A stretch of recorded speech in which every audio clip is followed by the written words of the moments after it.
Salam Patriot di Suara Patriot bersama Chandra Tua. Di kesempatan ini kita angkat tema pemerintah China meminjam uang dari kuil untuk pembayaran utang yang membuat masyarakat China terkejut. Perlu disampaikan kepada sahabat Suara Patriot bahwa pemerintah China yang dimaksud oleh saya adalah PKC, Partai Komunis China. PKC menggembar-gemborkan dirinya adalah negara dengan perekonomian terbesar dunia kedua dan hendak menyalip AS. Apakah mungkin terjadi? Berikut ini adalah sepotong kisah yang bisa membuat kita berpikir kritis. Apa iya China dengan kepemimpinan PKC bisa mengalahkan AS? Saya percaya selama China masih di bawah kekuasaan rezim korup PKC, tidak akan mampu menciptakan kesejahteraan bagi rakyat China. Mengapa? Karena sifat dasar komunis yang doyan berbohong, kekerasan, dan adu domba bertentangan dengan prinsip-prinsip langit. Jadi jika sekarang terlihat baik, pasti itu pun sifatnya sementara saja. Dan sekarang, bukti-bukti itu terus terungkap satu persatu.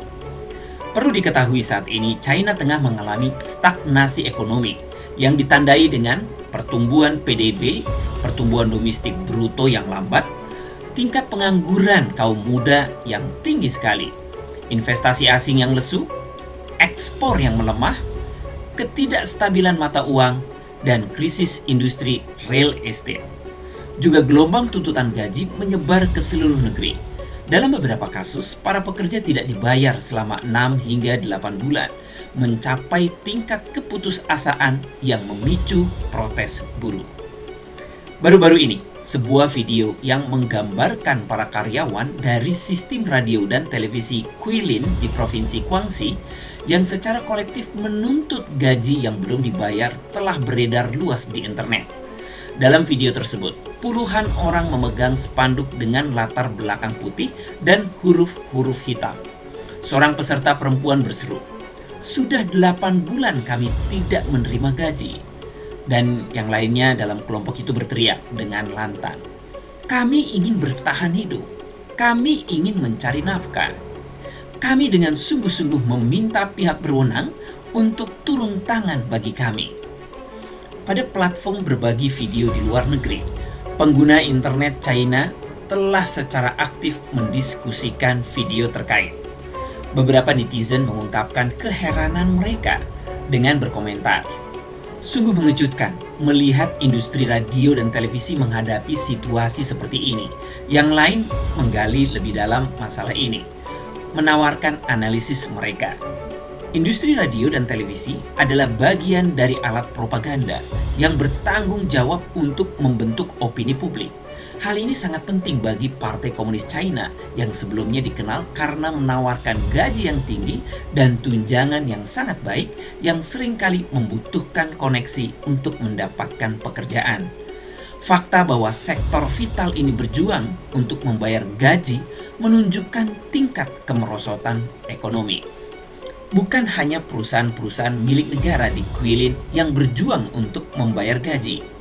Pegawai pemerintah di Tianjin juga menghadapi kesulitan dalam menerima gaji mereka.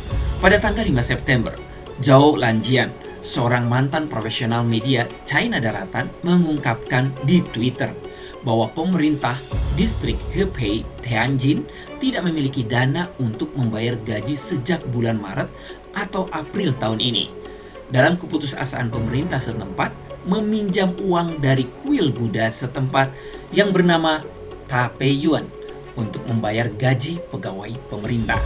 Pada bulan Juli, mereka kehabisan uang lagi, dan ketika mereka mendekati Taipei Yuan untuk mendapat pinjaman lagi, kuil tersebut menolak dengan mengatakan, "Kami belum pernah melihat hal seperti ini di dunia, di mana umat Buddha meminjamkan uang kepada orang lain. Kami bukan donatur." Taipei Yuan, sebuah kuil Buddha yang terkenal di Tianjin, terletak di jalan Tianwei di distrik Hebei. Dipengaruhi oleh strategi Front Persatuan PKC, banyak kuil di China telah mengalami transformasi. Tidak lagi berfungsi sebagai tempat keagamaan tradisional untuk latihan spiritual dan memperoleh keselamatan.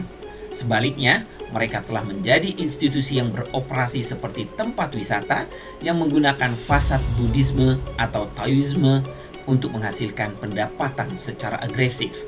Yang mengejutkan sekarang adalah bahwa pemerintah daerah yang menghadapi kesulitan keuangan mencari bantuan keuangan dari kuil-kuil ini, yang membuat banyak pengguna internet tercengang. Mengenai berita tentang pemerintah distrik Hebei di Tianjin yang meminjam uang dari kuil, saat ini belum ada sumber lain yang menguatkan informasi ini selain pengungkapan dari para netizen. Namun demikian adalah fakta yang tidak dapat disangkal bahwa pemerintah daerah di seluruh negeri sedang bergulat dengan tantangan keuangan. Dan munculnya skandal semacam itu tidak sepenuhnya tidak terduga. Beberapa kejadian lainnya, sebagai contoh pada tanggal 27 Februari, berita tentang Departemen Keamanan Publik Guangxi yang menumpuk utang lebih dari 66.000 dolar AS dalam bentuk tagihan listrik menarik banyak perhatian di media sosial.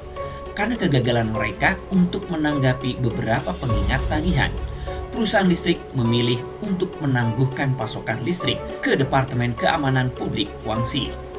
Pada tanggal 28 Februari, di depan China Post cabang Harbin, beberapa karyawan melakukan protes, memegang spanduk dan berulang kali meneriakkan slogan-slogan seperti pengurangan gaji yang jahat dan tidak dapat diterima, dan China Post berhutang gaji tetapi menolak untuk membayar. Pada tanggal 2 Maret, di kota Xiangyi, Provinsi Guizhou, lebih dari 1.000 pekerja kebersihan ditahan gajinya.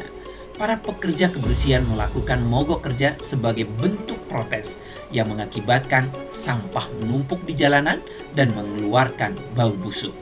Wang Tan, seorang sarjana politik dan aktivis China yang saat ini tinggal di Taiwan, baru-baru ini menyatakan dalam sebuah wawancara dengan Voice of America bahwa PKC sedang menghadapi banyak krisis. Jika tidak, Xi Jinping tidak akan terus-menerus menyebut tentang air yang bergejolak dan badai. Wang mengatakan krisis terbesar yang harus dihadapi rezim ini adalah masalah ekonomi, terutama ekonomi yang tidak dapat pulih.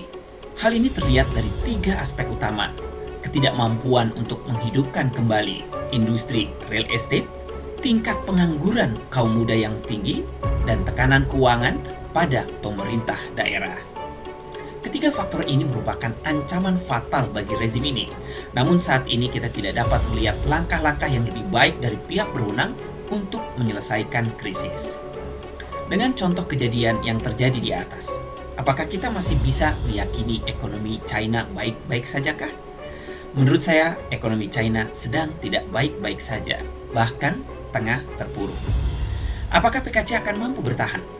Dia akan bertahan berapa lama? Kita belum tahu pasti. Tapi bagaimana kebijakan pemerintah Indonesia saat ini? Pengamatan saya sepertinya masih condong untuk bekerja sama dengan PKC. Dan ini bisa membantu PKC untuk terus memperlama kekuasaannya. Karena Indonesia menjadi salah satu penopang ekonomi China. Dan hal ini akan berdampak buruk bagi ekonomi dan keselamatan Indonesia. Saya Chandra Tua, mohon undur diri.